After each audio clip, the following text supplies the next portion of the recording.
With the Premier League season coming to an end, how have the Big Six's clubs performed? Today, I'll be going through a ranking system based on their performance and the transfers that they actually did in the summer and January. So let's deep dive into it and let's see where I'd rank them. So, starting off with United, they've signed Mbeumo, Cunha, Sesko, and Sene Lammens.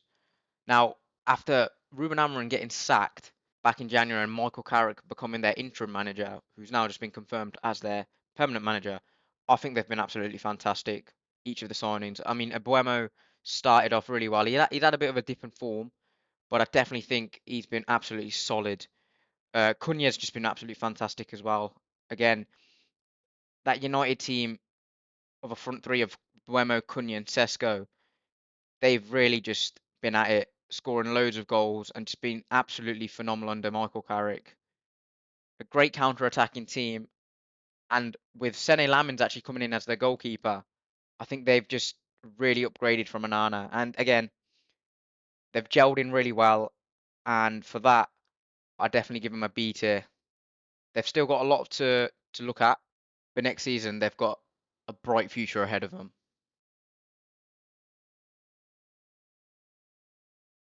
Now with Chelsea, they've signed players like João Pedro, Garnacho, Esteval, and Liam Delap.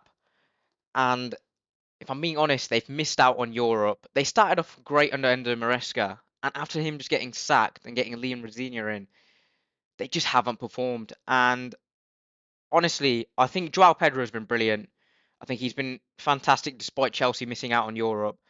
Garnacho just has not hit the mark at Chelsea. Every time he's come on, he just hasn't played great. And he shouldn't really be near that starting 11 at all, in my opinion. Esteval is someone that Chelsea can look at and think, wow, we've got a bright future ahead of us. Because realistically, he's probably one of their better players up top. And Liam Delap, he's had injuries, and I'll be honest with you, I don't think he's good enough for Chelsea. Despite having a good season at Ipswich the season before, he just hasn't hit the mark at Chelsea, and I don't think he's a Chelsea player. So for Chelsea, I'm gonna give a D tier because I just don't think they've been good enough.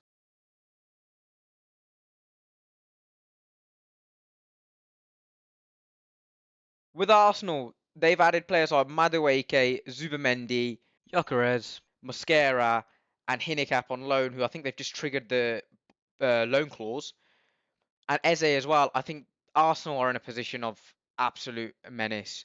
They have added flair under Madueke.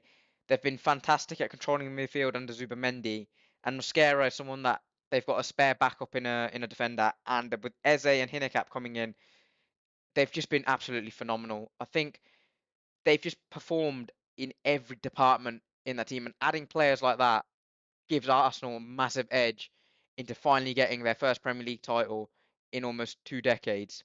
So I think Arsenal, I'd rank them an A tier because they've just been fantastic. They've got options all over the place. They've got backup options, and they've got players that can actually finally get them over that line for a Premier League title and also a Champions League final to come up against. With Spurs, they've signed Kevin Danzo, Matthias Tell, Joao Palhinha, Mohamed Kudus, Xavi Simons, Kolo Muani, and Conor Gallagher in January. And if I'm being honest, they just haven't been good enough. I think the players that they've signed, you should really be staying up in the Premier League. And with one game left, they're on the verge of getting relegated. So I just don't think they've been good enough at all in terms of signings. I mean, Kolo Muani's got 1 goal and 1 assist the whole season. Matthias Tell has just been awful. Joao Palhinha has been okay, but again, with Spurs battling in relegation, it's just not good enough. And Conor Gallagher hasn't done much despite joining in January, and they're still in a relegation battle. Mohamed Kudus started off really well, and I just think those injuries have really bolted him, and he's just been unlucky with them. And Kevin Danzo, I think he's a good player and he can improve, but this season there's just not enough from him. And I think Spurs may have to be ranked a D tier because they just haven't been good enough.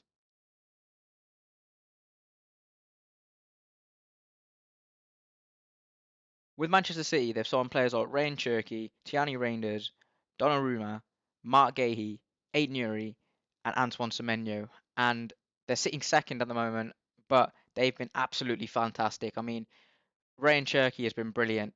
His ability to dribble, find passes, absolutely fantastic. Eight Nuri's been solid at left back. I think, in my opinion, he'd be top eight in the league. With Donnarumma in goal, absolutely brilliant shot stopper. He can improve his kicking ability, but then again, Man City won't mind with the saves that he's pulled this season. Tiani Reinders, again, what a player he is, controlling that midfield really well, and City have just been phenomenal in that midfield. Antoine Semenyo joining in January has been fantastic. His ability to beat defenders, I mean, even at Bournemouth, he was absolutely phenomenal, and his goal scoring ability is just amazing.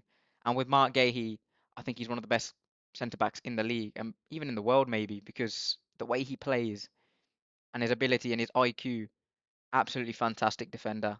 There's a reason why City wanted to spend that money, even though he's had 6 months left on his contract. And for City, I'd rank them an A tier.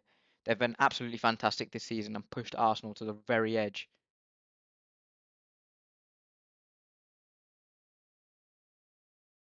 With Liverpool, they've signed Hugo Ekitike, Jeremy Frimpong, Milos Kerkez, Alexander Isak, and Florian Wirtz. And if I'm being honest, it's been very underwhelming from Liverpool. They are sitting fifth, narrowly, narrowly just in the Champions League race, and it just hasn't been a good enough season. From winning the league title the season before to finishing fifth with almost 400 million spent, it's just not been good enough. I mean, Ekitike has been fantastic. He's been great despite Liverpool not being the best. Frimpong, every time he started, he's been good, but he's just too injury prone. And with Milos Kerkez, he's had a shaky start at the start of the season, but I think he's really settling into this team now. And with Robertson going, I think he'll be the best left back potentially for Liverpool in the coming years. Alexander Isak, he just hasn't been good enough. And I know he's broken his leg, but again, it's just not good enough from him. Even when he started, he just hasn't done anything.